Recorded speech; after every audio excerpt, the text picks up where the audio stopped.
Boa noite a todos. A paz de Jesus seja conosco. Só para esclarecer esse texto que a Márcia leu, eu compartilhei na minha página do Facebook faz 2 dias. Vocês verem como são as coisas, né? Nada combinado. Conta uma história que num povoado tinha um sábio e ele era muito querido por todos. No entanto, sempre que existe algum gigante moral, algum gigante intelectual, existem os pigmeus existenciais que tentam derrubá-los.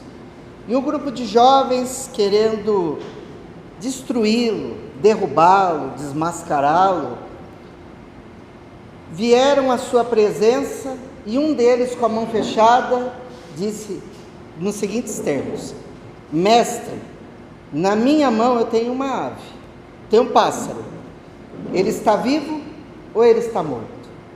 Qual era o plano do moço? Se o mestre falasse que ele estava vivo, ele esmagava e matava o pássaro. Se o mestre falasse que ele estava morto, ele abria a mão, o pássaro saía voando. Não tinha como ele sair dessa situação. O mestre parou, entendeu a sagacidade da pergunta do jovem e disse: Moço, o destino desse pássaro está em suas mãos. E foi embora e seguiu adiante. Da mesma forma, o destino de nossas vidas está em nossas mãos. Toda vez que nós começamos um ano, é uma mudança de número no calendário, mas é a nossa vida que continua.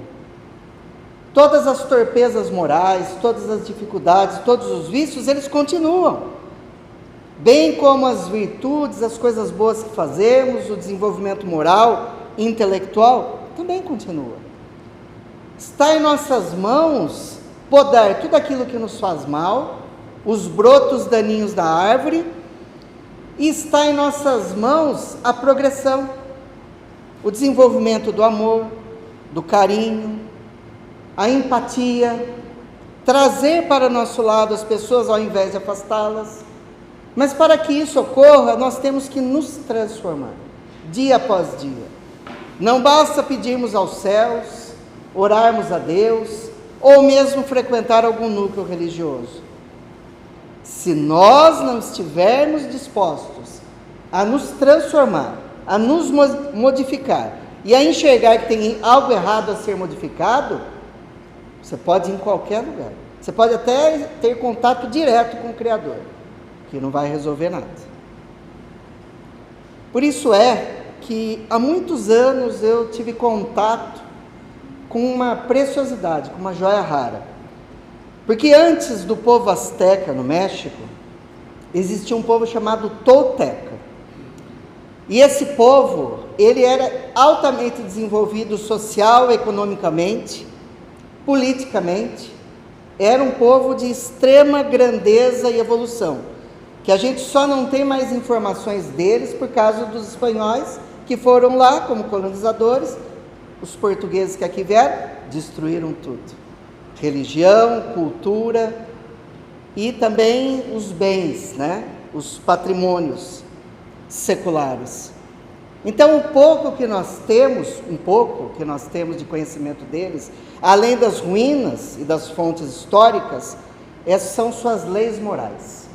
Assim como nós temos conhecimento dos 10 mandamentos que Jesus enviou a Moisés no alto do Monte Tabor, eles também tiveram os seus mandamentos, mas não são 10, são 4, dos quais o grande escritor de Teotihuacan, que é a cidade das estrelas, aonde vivia o povo tolteca, ele é descendente desse povo, ele era de lá, Dom Miguel Ruiz, escreveu o best-seller Os 4 Compromissos, que são 4. Os compromissos não são regras, não são mandamentos, não são leis. São compromissos que qualquer pessoa, cumprindo-os, vai se autotransformar e vai conquistar tudo o que precisa. Tudo. Isso eu vos garanto. Não é uma palestra de autoajuda. É uma palestra para que a pessoa possa fazer uma entrada, um retorno dentro de si mesmo, para se autoconhecer, para se autotransformar. E eles colocaram como topo, primeiro compromisso, talvez seja o mais importante, que a sua palavra seja impecável. A nossa palavra, as pessoas muitas vezes não pensam, saem de nossa boca carregadas com a nossa energia, com os nossos sentimentos. Quando nós vociferamos palavrões, palavras duras, ofensas, calúnias, enraivecidos, irados, nós emitimos fluidicamente para a pessoa a quem nos dirigimos, ou as pessoas, o fruto de nosso ódio, do nosso destempero. E aqueles que têm um mínimo de sensibilidade, pode reconhecer, sentem-se não só magoados moralmente, mas machucados fisicamente, porque é como se fosse um petardo que nós damos. Muitas dores de cabeça, mal-estar vindo do nada, dores, tonturas, muitas vezes é de um golpe de língua da outra pessoa, um golpe energético. Por isso que temos sempre que falar com dignidade, falar a verdade, falar apenas do que se sabe, evitar falar de si e dos outros, principalmente. Jesus já nos deu no seu Evangelho diversas mostras que a palavra, ela é importante. Tanto é que ele diz o seguinte: o que entra pela boca vai para o estômago, mas o que sai pela boca vem do coração. Então nós temos que controlar mais o que sai da boca do que o que entra. Muitos se preocupam no que entra e esquecem daquilo que sai. Fazem dieta alimentícia, mas não fazem dieta moral. Depois Jesus diz: a boca só fala do que o coração está cheio. Total consonância. Seja o seu falar sim, sim, não, não. É a pessoa convicta, firme de seus ideais. A pessoa que é convicta, que é firme, ela, além de alcançar os seus objetivos, ela também não está aberta à obsessão. Porque as pessoas que são obsedadas são aquelas que abrem a sua guarda, porque moralmente são inferiores e têm desvios morais, mas porque não são convictas. Porque a obsessão é uma influenciação. Se você não é influenciável, você não será obsedado. É muito simples. Então, quando acontece a obsessão, a culpa é nossa. Sempre. Sempre. Porque os outros podem querer nos destruir, mas não quer dizer que a gente vai aceitar. Diz ainda Jesus: se vós estiverdes em mim, as minhas palavras em vós, pedireis tudo o que quiserdes e vos será feito. Simples. Tudo é a palavra. Aí, se nós observarmos o livro Nosso Lar, André Luiz ficou 8 anos no umbral. Demorou 8 anos para entender que ele estava morto, mas que ele estava vivo, né? Que o corpo morreu, mas que ele continuava vivo. Que ele precisava olhar para Deus, pensar em Deus e recomeçar. Quando ele se deu conta disso, depois de 8 anos, ainda foi pouco tempo, tem espíritos que ficam centenas de anos no umbral, na perturbação do pós-morte, até se conscientizar. Ele foi socorrido.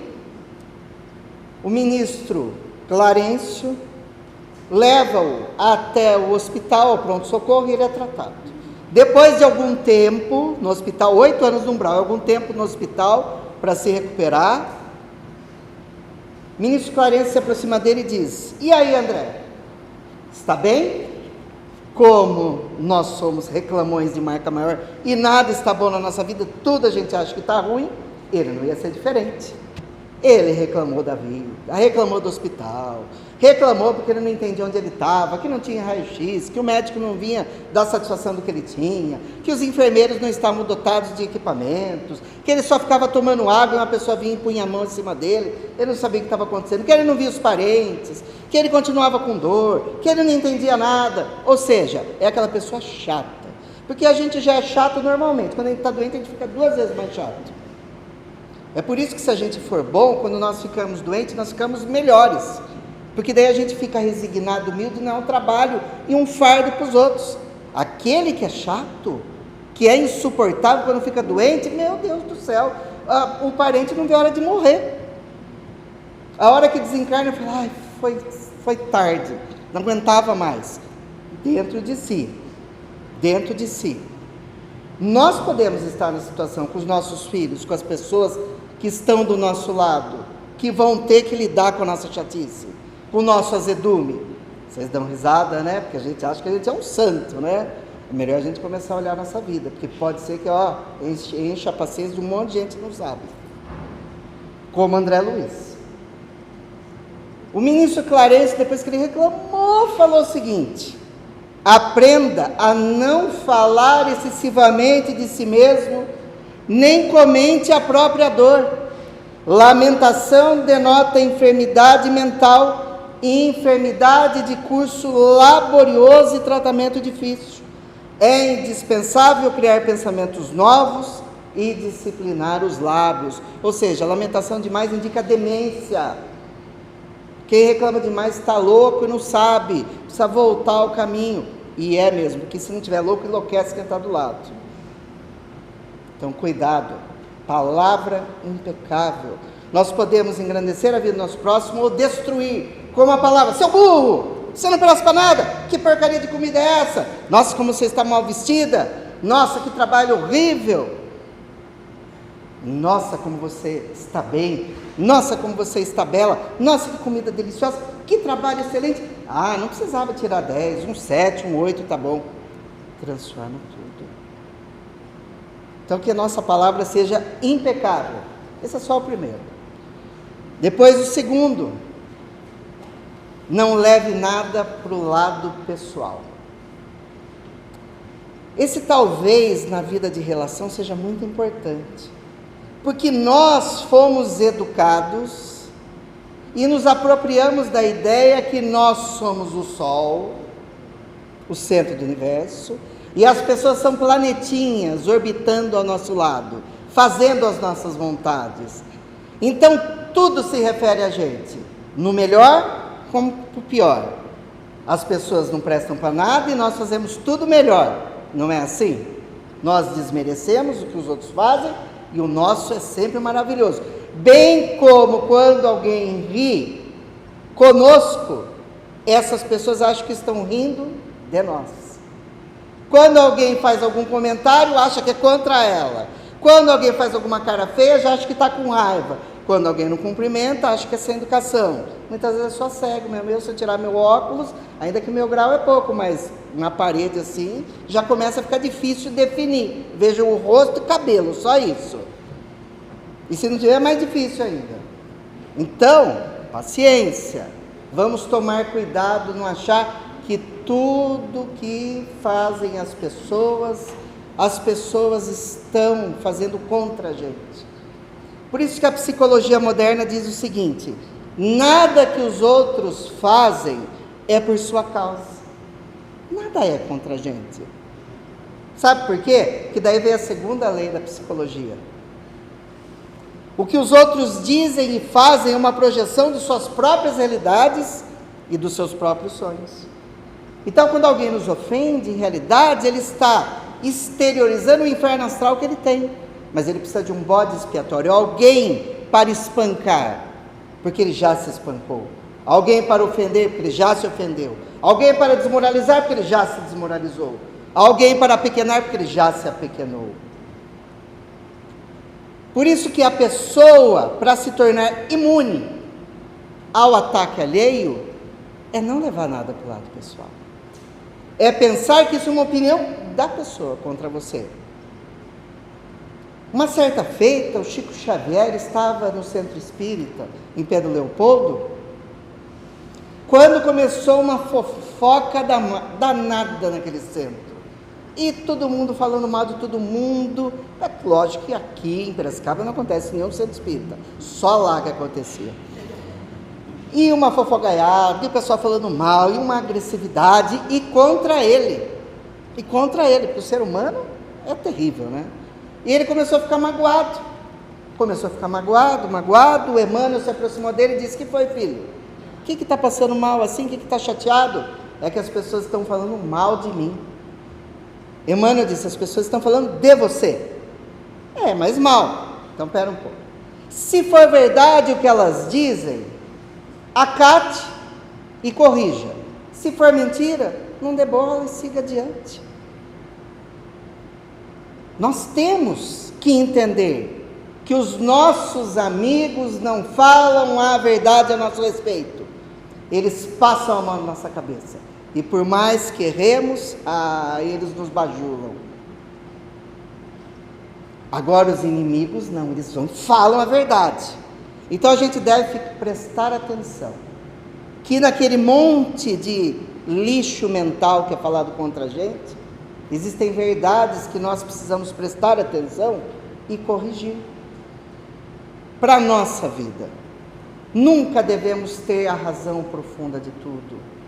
Nunca devemos achar que está fechado, que não temos mais nada a aprender ou a modificar.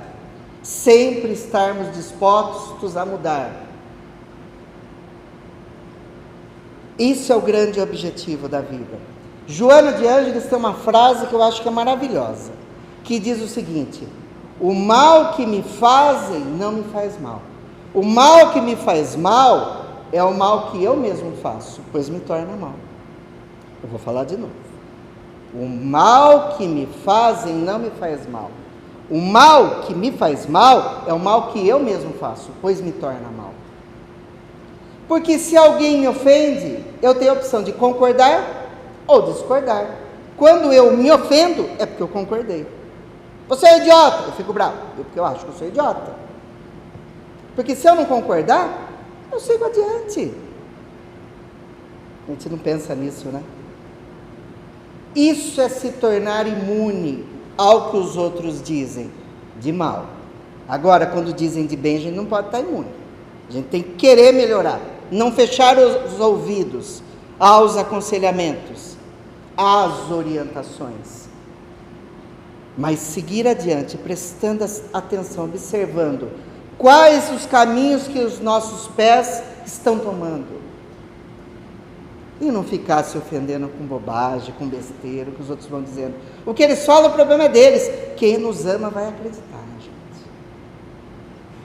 Porque se a gente fica se defendendo o tempo todo, a gente só passa o tempo todo a se defender. O terceiro compromisso é fantástico. Não tire conclusões. Só com esse compromisso nós podemos mudar a nossa vida. A maioria de nós é infeliz porque vive problemas fantasmas, doenças fantasmas, problemas que nunca existiram e nunca existirão. Doenças que nunca existiram e nunca existirão. Porque nós tiramos conclusões, nós fazemos posições de tudo. Para evitar o mal entendido, existem algumas técnicas. Primeiro, encontre a coragem para perguntar e expressar o que realmente quer. Não deixe meia palavra. Tenha coragem de perguntar se você não entendeu. Tenha coragem de falar se a pessoa não te entendeu. Você fala, tá bom, a pessoa faz de conta que não entendeu, não pergunta para você, com vergonha de falar que não te escutou, aí a pessoa finge que falou, outra que finge que escutou e ninguém conversa. Aí vira uma loucura. Comunique-se com os outros tão claramente quanto puder, de modo a evitar falta de entendimento. Vamos falar claramente, vamos nos expressar claramente, não é brigar, mas é deixar claro o que a gente quer. Deixar claro se a gente entendeu, se a gente não entendeu, se a gente escutou, se a gente não escutou. Não deixar passar as oportunidades. Não deixar para lá. Não é assim que funciona. Porque daí, ou nós tiramos conclusões, ou os outros vão tirar a respeito de nós. Aí o balaio de gato é formado, não tem como resolver. Tinha uma professora nos Estados Unidos, essa professora, ela se chamava Senhorita Thompson. Ela tinha um aluno, especificamente, que era o Ted. que era o porcalhão da escola, o sujismundo, que ninguém gostava dele. Ele vivia sujo, mal arrumado, cabelo despenteado, caderno desgrenhado, tudo rabiscado, tudo com orelha, era uma desgraça. Então o que acontecia? Os professores, assim como os pais, falam que não faz diferença, mas a gente sabe que faz diferença. Que tem sempre os que a gente gosta mais, os que a gente gosta menos, ou que desgosta. Assim não é na vida de relação. Então, além dela não gostar do Ted, os outros amiguinhos tiravam sarro dele e faziam bullying, que hoje a gente chama de bullying, né? Que tudo é bullying também. Mas faziam a vida dele um inferno. Ele não ligava, ele já estava no inferno astral mesmo. Até que veio o intervalo, veio as férias e pediram para eles fazerem uma reflexão dos anos anteriores das crianças para entender o desenvolvimento e a progressão intelectual deles. Ela olhou ficha por ficha. Quando chegou na ficha do Ted, ela viu que no primeiro e segundo ano ele era o melhor aluno da classe, o melhor aluno, o mais limpo, o mais feliz, o mais elegante, o mais dócil, o mais inteligente, com as melhores notas. Mas como isso?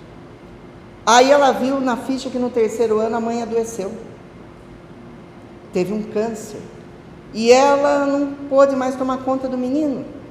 O pai começou a beber porque a mãe adoeceu, e também não tomava conta do menino. Então o menino começou a ir de qualquer jeito na escola, suas notas começaram a cair, ele não tinha mãe e não tinha o pai em casa. No quarto ano a mãe faleceu, e o pai, bêbado, contumaz, o abandonou. Então, se não fossem os professores o auxiliar, ele não teria passado de ano, ele não teria concluído, não teria conseguido notas. Então ele levava do jeito que dava, porque não tinha ninguém do lado dele.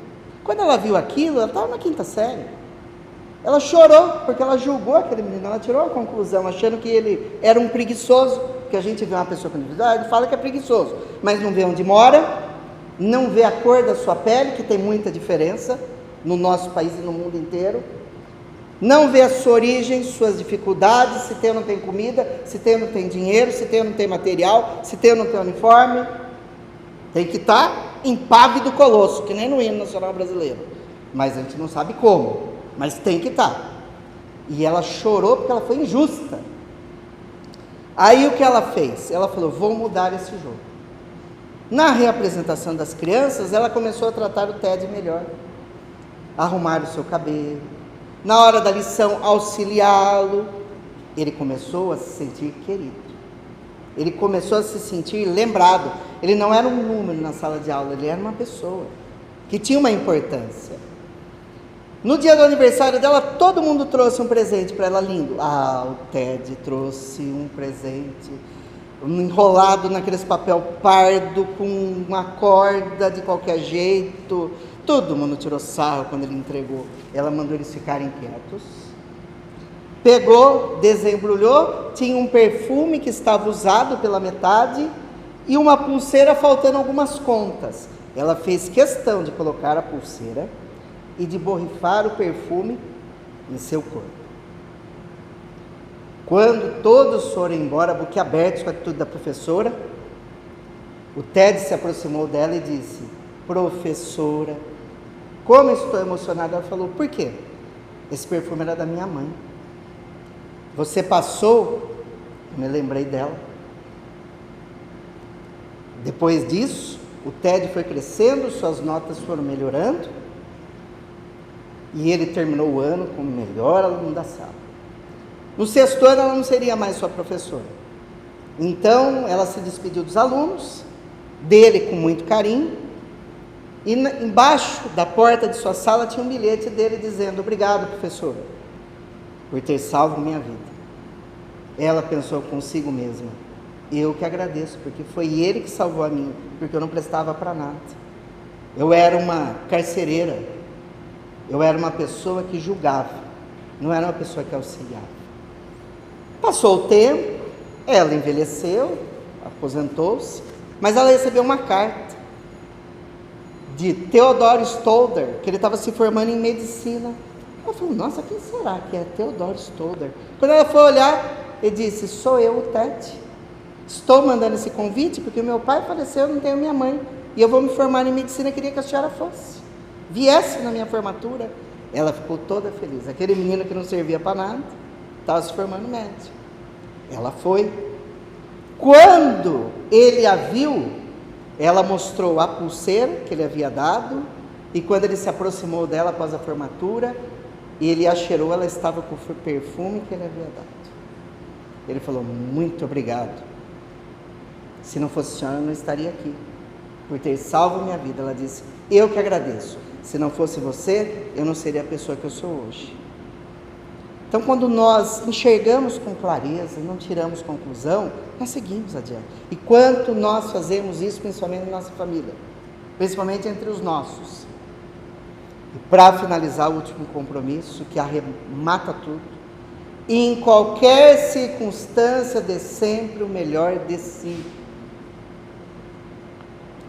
E dar o melhor de si não é o melhor do universo. Melhor hoje do que foi ontem, e o amanhã do que está sendo hoje. Sempre melhorar, sempre progredir. Por isso que o seu melhor sempre vai poder mudar. Sempre. Em qualquer situação, simplesmente faça o seu melhor. E sempre você evitará o sentimento de culpa, a autopunição e o arrependimento.